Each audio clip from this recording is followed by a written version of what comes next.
माझ्या यूट्यूब फॅमिलीला माझ्याकडून स्वातंत्र्य दिनाच्या खूप खूप शुभेच्छा। स्वातंत्र्य दिनानिमित्ताने मी ही रेसिपी तयार केली आहे। ह्या रेसिपीचं नाव मी ठेवलंय तिरंगा जंबो इडली आणि ही तिरंगा जंबो इडली मी कशी केली ही तुमच्याबरोबर शेअर करते। इथे मी पाव किलो इडलीचा रवा घेतला आणि इडलीचा रवा खूप भरभरीत असतो। आता 2-3 पाण्याने मी त्याला स्वच्छ धुवून घेतला। त्यानंतर माझ्या अंदाजाने मी सफेद उडीद डाळ स्वच्छ धुवून घेतली आणि तिला 4 ते 5 तासासाठी भिजत ठेवली।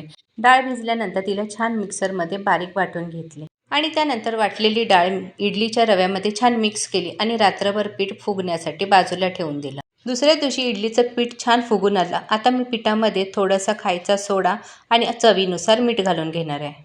त्यानंतर मी एका वाटीमध्ये इडलीचं बॅटर बाजूला काढलं आणि त्यामध्ये केशरी रंग घालून घेतला आणि तशीच दुसरी ही वाटीमध्ये मी सेम तसंच केलं, पण त्यामध्ये मी हिरवा कलर घातला। आपण इडली तयार करणार आहे त्या भांड्याला मी छान तेल लावून घेतलं। इडली पात्रातलं पाणी गरम झाल्यानंतर आपण तयार करून घेतलेलं केशरी रंगाचं बॅटर साधारणपणे 4 ते 5 मिनिटं शिजवून घेतलं। केशरी रंगाचं बॅटर शिजवून झाल्यानंतर वरून मी सफेद बॅटर घालून घेतलं आणि तेही 4 ते 5 मिनिटावर शिजवून घेतलं। त्यानंतर मी सेम प्रोसेस हिरव्या बॅटरलाही करून घेतली। तयार झालेली तिरंगा इडली शिजली की नाही ती मी सुरीने चेक करून घेतली। इडली थंड झाल्यानंतर तिला एका मी प्लेटमध्ये काढून घेतली। इडली छान शिजल्यामुळे डब्यापासून पटकन ती वेगळी झाली।